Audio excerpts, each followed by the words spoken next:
Hello, it's time for an analysis of today's game from the Norwegian Championships. I'm going to swap the board around since I played with the black pieces. My opponent was a new opponent called Bjørn, 81 years old. Very, very nice gentleman. Really, really tough opponent. Fantastically enjoyable game. But one of us was extremely sad and disappointed at the end of it. Understandably so. He played e4, I played e5. He played knight f3, probably looking for some kind of Italian, or, maybe a Roy Lopez. No, I played my good old favourite, the Petrov's defence. I thought for a reasonably long time, maybe 5 minutes, and eventually played knight to c3. But you could already see he was uncomfortable. He didn't like this. He didn't like this even more when I played my usual bishop to b4, a book move, and I think just about it says, yeah, I think it's just about the best move, and it's a book move. So he thought for a real long time, and really, but eventually he played the pawn to d3. It's not quite the best. You're better to take the pawn. What happens if you take the pawn is, so if knight takes pawn, then black castles, and then he's ready to play rook to d8 and win the pawn back in that way. And it's a bit like a reversed Berlin, but you're one tempo ahead of where you would be in the Berlin. So it isn't. It says knight e7, knight e5 to take the pawn is the best, but in practical terms, it's quite good to not take the pawn. Anyway, I played d5. Of course, I'm gonna break in the center. The pawn is still on offer, and so he really thought for a long time, and he didn't like it.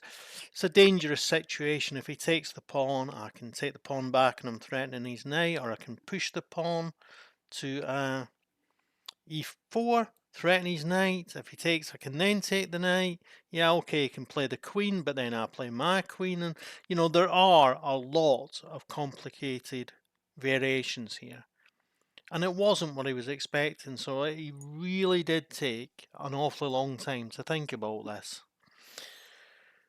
I'm just going to get rid of the analysis. And came up with probably not the best move, bishop to d2. But okay, it's understandable. He wants to make things safe. He wants to be able to move the knight. And of course, I'm going to grab the space in the centre.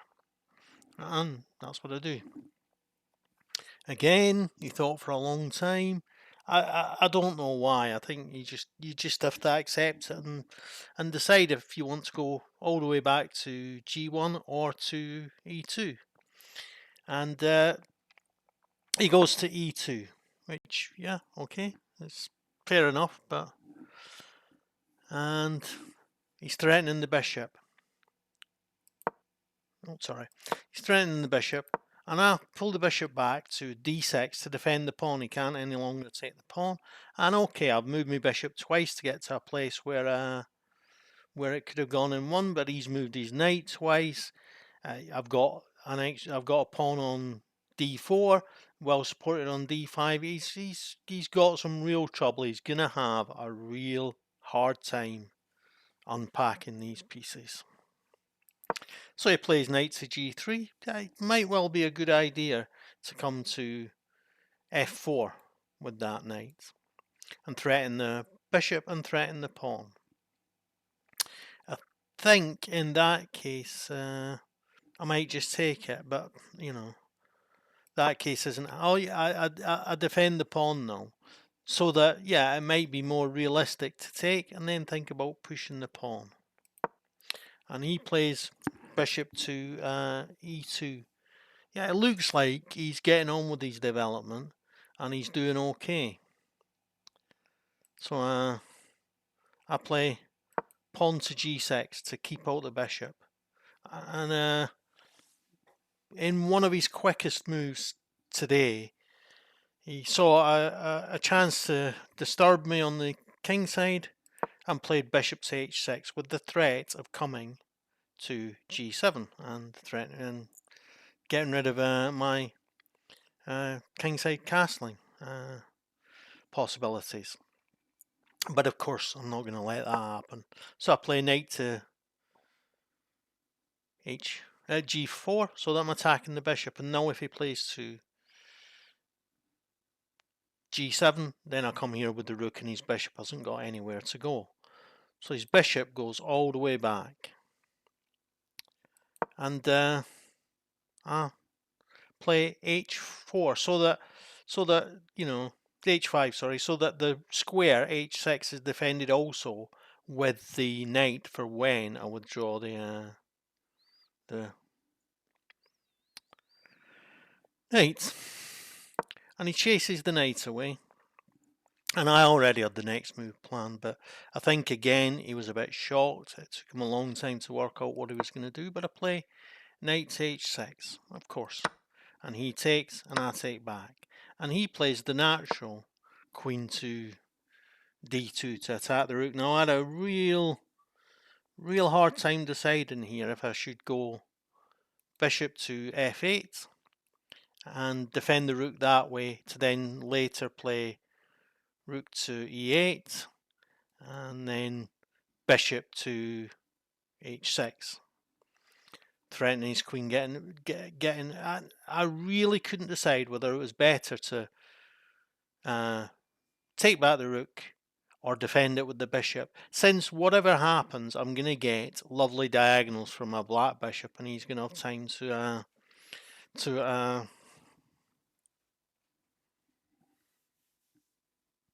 he's going to have a difficult time to unpack his pieces. So I couldn't really decide. I just kind of more or less shut my eyes and seen where my hand fell, and it fell on the rook. Both moves were great.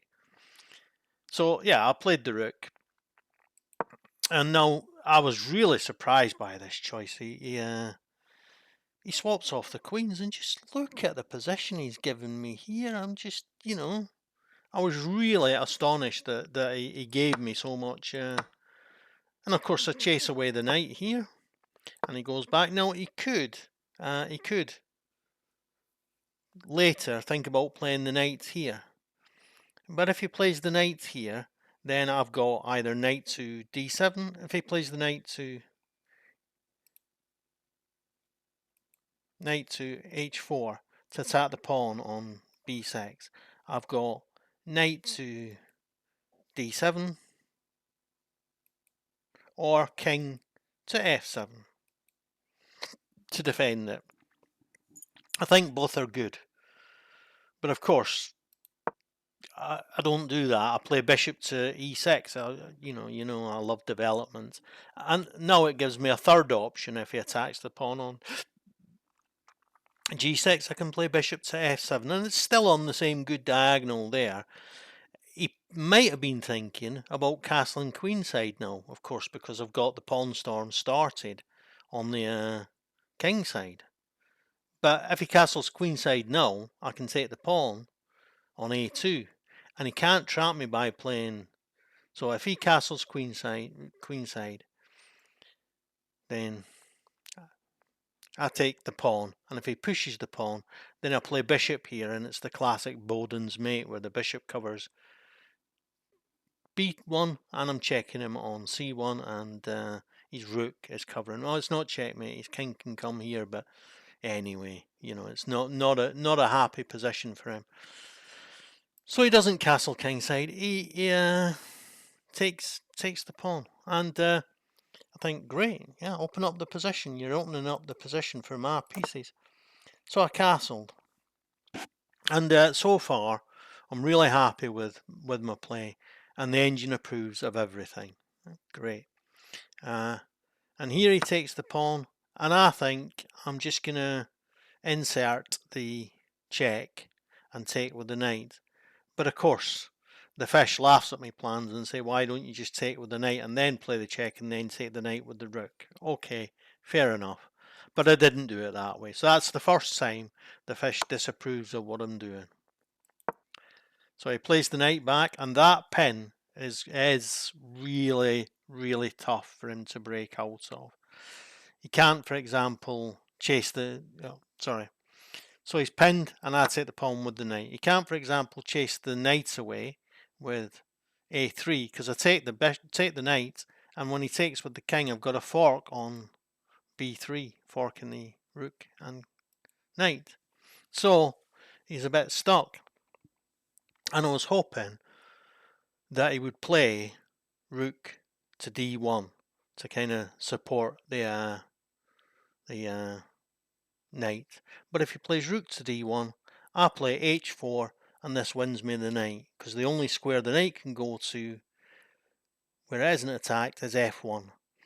And if he plays the rook to e1, I play the pawn to h4, and he has to go. The only safe square for his knight is f1, and then I've got the beautiful knight to f2, smothered mate. Fantastic.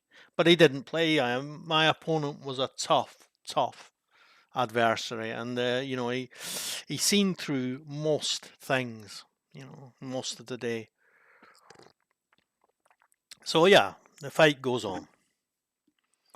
So he played bishop to d1, which is a much better move. Now he might be thinking about castling, and I might think about playing h4 now anyway. But then he's got knight to e2, and he's probably going to play knight to e2 anyway. So maybe I'm better doing something else. And that was a bit of a silly move to play. I'm thinking maybe I want to transfer the bishop to that other diagonal, and I can see for myself that the situation will occur where I win the pawn on a2, and then he moves the rook. I win the pawn on a2, and then he attacks the bishop, and then I want to maybe be looking at playing bishop to b6 here, so that I'm defending the pawn on a7. But really, it was an unnecessary move. I didn't need to be doing that, and I'm beginning to let him get into the game, let his pieces get a little bit of freedom. But he plays the knight, and I'm happy to let him take that, and then I get the fantastic rook. So I push the pawn. I've got space, but I'm a greedy little, and I'll have enough space, so I grab some more. If he takes the pawn, I'm going to take the pawn with the bishop, and I'm going to be threatening the pawn on d3, and it's impossible for him to find a way to defend it. So because if he takes, I take with the bishop, then he can't defend the pawn. He might try and chase my knight away, but then I'm going to take the knight, and then the knight's moved, and the bishop and rook are both pointing at the pawn, so I'm going to get it with my bishop. So he plays f3 to defend the pawn. Great, opening up a hole. But now I really wish I hadn't played the bishop back here, because I could immediately swap over to this other side and look at attacking his king. Yeah, but it's done. Nothing I can do about it now. So I take the pawn anyway, and he takes the pawn. And I say, no, you're not getting out of here. Not allowed. Not today. And, take control of the only open file. So he takes the knight, and I take back with the rook. Fantastically centralized rook. And he plays his knight here to free up the king, the square d1, sorry. So I double my rooks. I might be looking at playing bishop here. I might be looking at playing pawn here at some point in time. My general plan is to get rid of these pawns and queen this pawn or this pawn. That's my general plan. So he plays a rook to d1 to support the knight so that he can move the king. But in so doing, he gives up the a pawn. So he takes the a pawn. But when I take the a pawn, I have to be prepared to give up one of my lovely 2 bishops.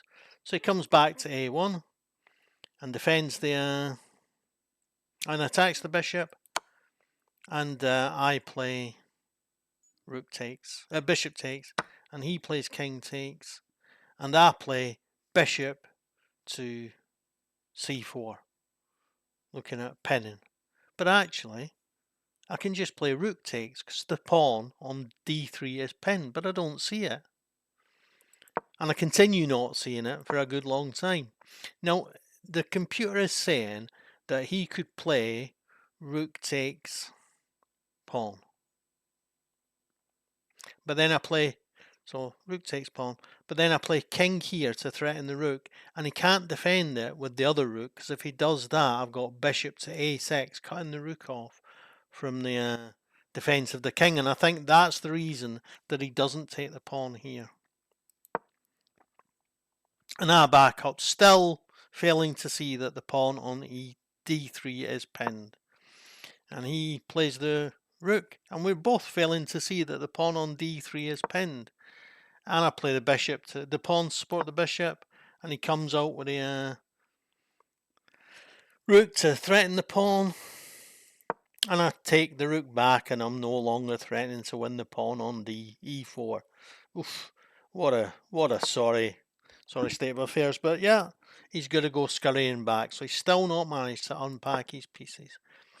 Now I'm going to play I've played b6, I'm going to play king, I might play the pawn, I might play the bishop. I'm just going to keep pushing on this side where I've got an extra pawn and extra space. So he might be thinking about ganging up on the c pawn with his rooks. So I'll play the king there to defend. And he attacks the pawn twice with his other rook, and I defend with that rook, and he goes back, all the way back again. And I play c5 so that the pawn is defended by the pawn as well. Probably a mistake, but we live and learn. So he plays b3 because he's really running out of moves. He really is running out of moves. And I play a6, and I'm still looking at my plan of playing a5, taking the pawn, playing the bishop wherever, supporting the queenside pawns with a king, and then pushing the free pawn. So yeah, I've still got a plan. It's still very clear for me. I'm still completely convinced I'm winning. Now he plays his rook, his king. I think he might be thinking about playing. He's freeing the pawn on d3 from the pin, of course. So I push the pawn. He's got no choice but to take. And now I've achieved part 1 of my plan. A free pawn on a6, b6. And it turns out to be a deciding factor in the game. So the check forces him back. He's not getting also there. So I play the bishop back. This was foolish, but we live and learn. And he attacks the bishop, and I play the bishop back. This loses a pawn. It doesn't actually lose a pawn because I've got a way of striking back, but he played rook takes c5, best move in the position, and offered me a draw immediately because suddenly we've got 4 pawns against 4.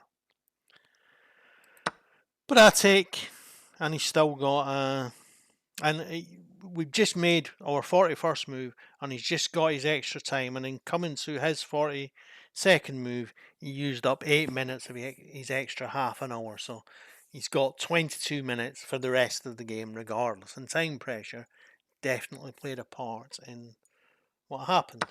So he takes, I take with check, I play check. Obviously, if he plays rook to c1, I'm going to play rook to d1 check. So, and if he plays king to b3, I'm going to play pawn takes rook because the pawn's no longer pinned.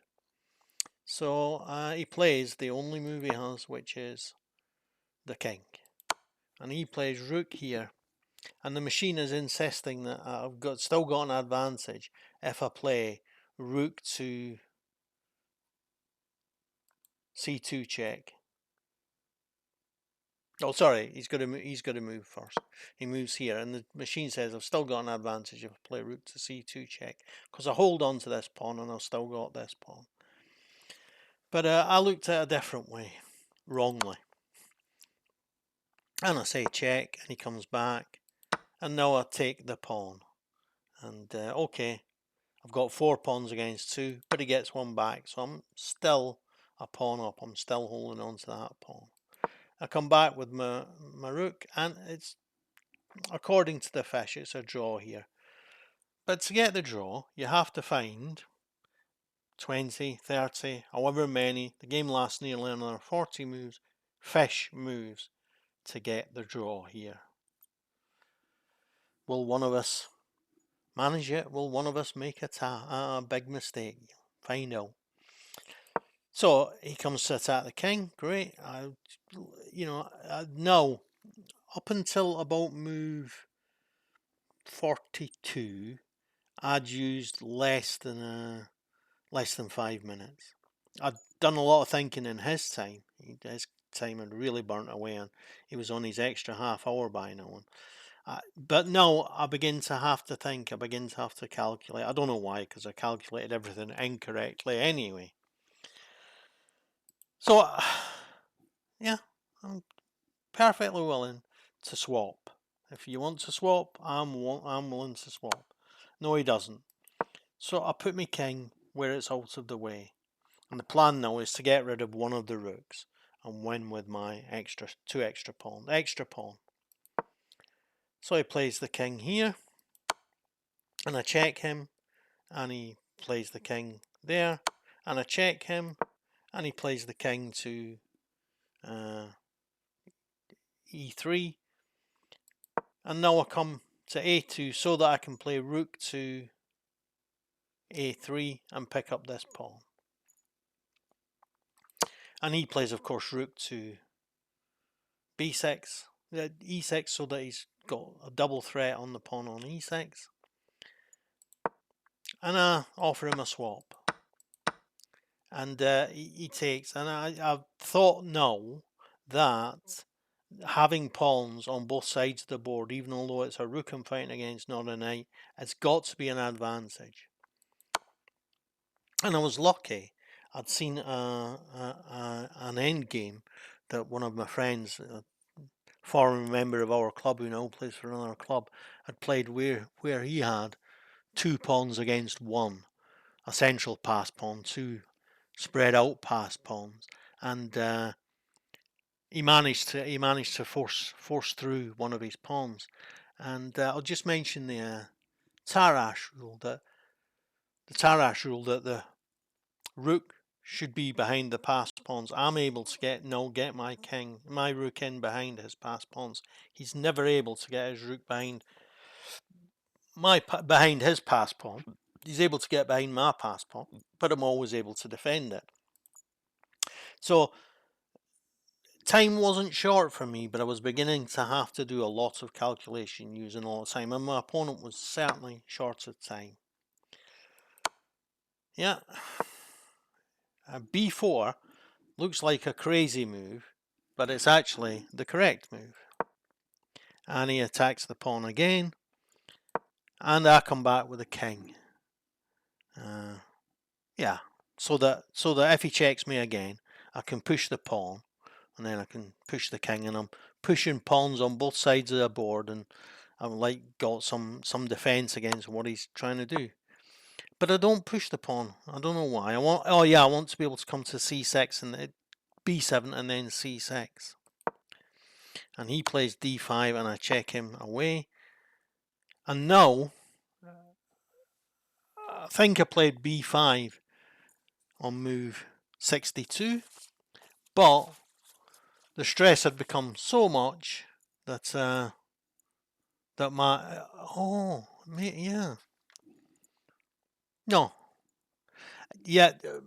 score sheet is wrong. I remember I pushed the pawn now, and then when he came behind it to threaten it, I pushed it again to where it's defended.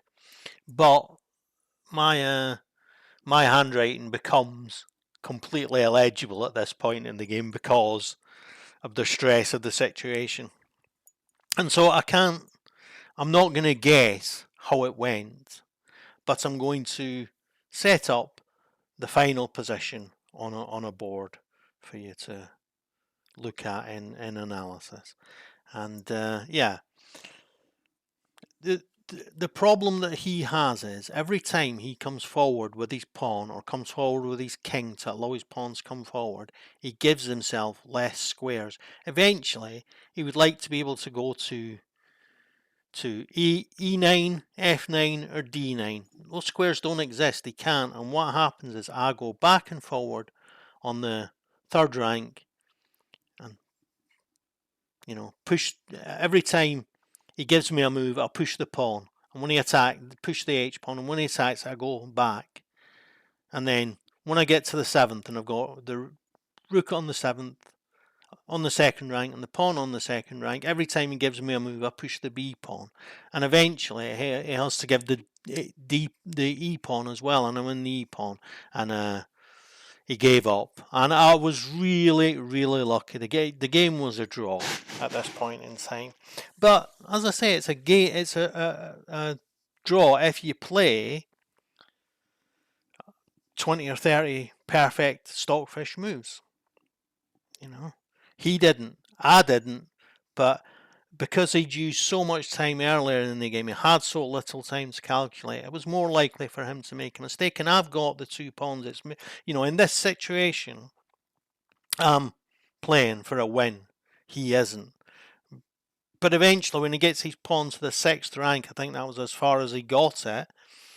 I've got my king on c6, he's got his king on e7, and the pawn's on e6. There's nowhere for his pieces to go, and both my pawns can move, and he doesn't find a way to make any progress. It's impossible for him, and eventually I make progress one by each of my pawns. And when I ended up with rook on e2 and rook on e2 and pawn on h2 and pawn on b6, his rook was behind it. I don't mind. He could take that pawn because I get a queen with the other. Then he resigned. So he fought until the very last breath. But we were both agreed afterwards that I was lucky. But I didn't have the end game technique. But to be fair, I did have a winning position much earlier when I could have played rook takes pawn, and even then I had him in a real strong grip. I let him go, but to paraphrase an old saying, I made the last but one blunder, and so the game was mine. Yeah, so now I'm up to date with my videos from the Norwegian Championship. I just have to record the Norwegian video and do a little bit of tidying up on the YouTube channel. I've missed out a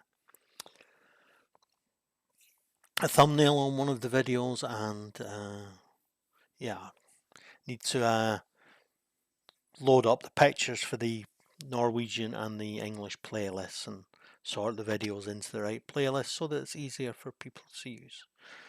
Yeah, so look forward to another exciting game tomorrow. Thanks for now. Bye.